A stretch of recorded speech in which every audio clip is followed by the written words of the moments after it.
Hi, I'm Shord. In this video, I'm going to show you how to replace the old key housing for your Alfa Romeo Giulietta or Mito. First, I'm going to open the original one. When we have the rubber mat here, I want to put a flat screwdriver underneath it. And when we remove this mat here, it quickly becomes apparent that there's a Phillips screw here.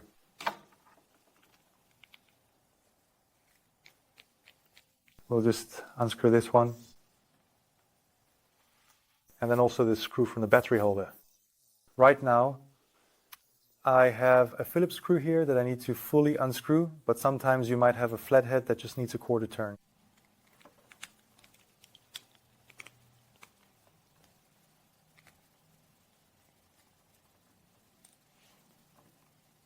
And during this process, I also really want to completely detach the battery holder. Now that we've removed that, we're going to separate the two halves of the housing from each other. We simply do that by placing our fingers in between and pulling the two halves apart. If that's a bit challenging, you can also choose to insert a pair of pliers in between and move the arms of the pliers apart to split the housing.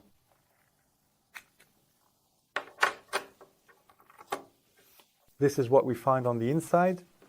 Here we see a key blade. It's being held in place here by a small hook.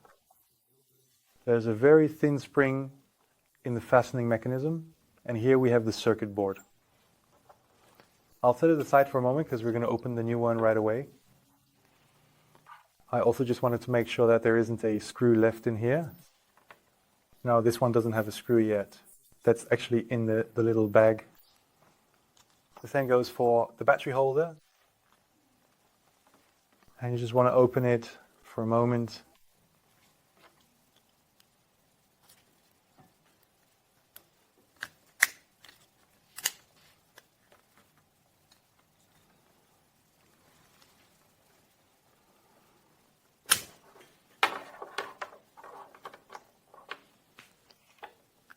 Now that it's open, we can very simply take the electronics out of the original and put them into the new key.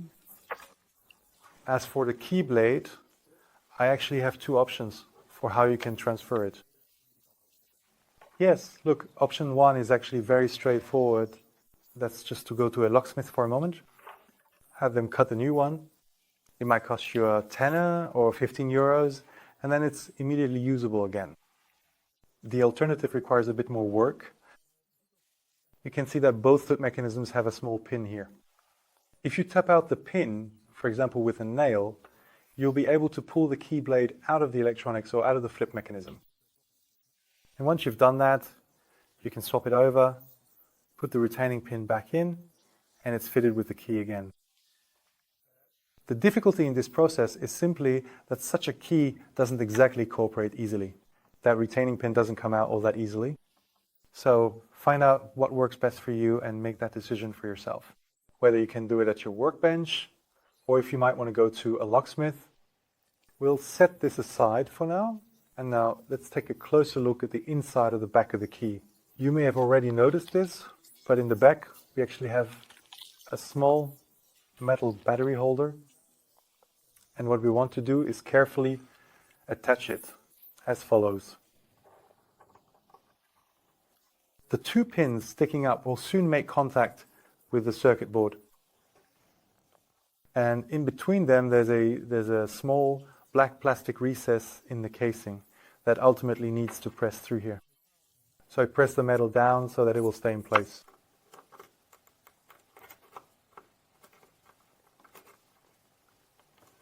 There we go. This is definitely in place now, and once the battery is inserted into the battery holder and comes up against this, it will definitely make contact with the positive side of the battery. Contact with the battery holder. Having done that, we are now going to close the key. So just place it on top here. By the way, be careful if you find a very thin little spring somewhere. It goes into this wide opening of the folding mechanism. If it's not in here, then it won't open or close properly later on. We place the top part on here. and sometimes it can be a bit tricky to align it nicely with the casing underneath. And once you manage that, you'll notice it right away. You click it into place. We immediately put a screw in. Now I'll grab the narrow one of the two. Of course, I want to use the wider one. And now we tighten that firmly. Next we can place the button set on top. The easiest way is often to start at the bottom, so we press the bottom side firmly into the casing first, and then we gradually press all the edges into the key housing, making sure everything fits securely.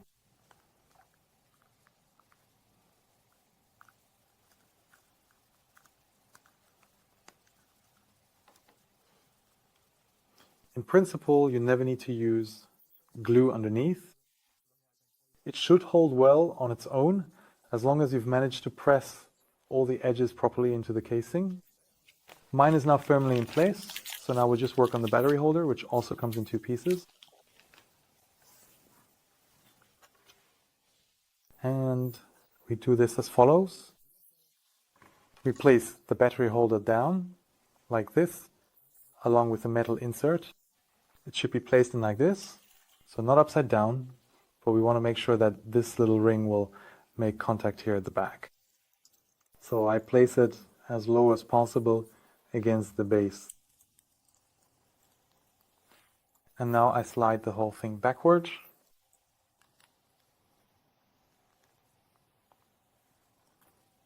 For me, it's still coming out a bit crooked, so I'll try it again. So I'm trying to slide it properly to the back again.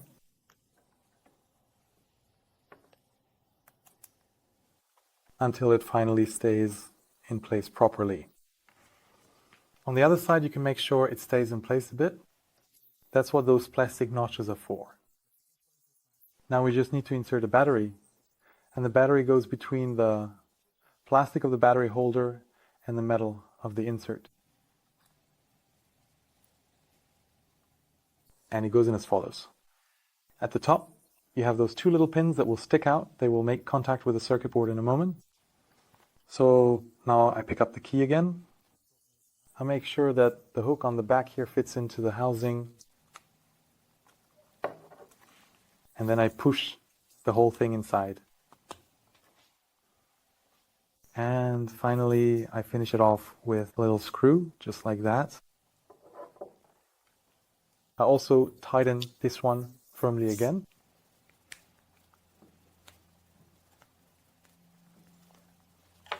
You can test it right away at the car.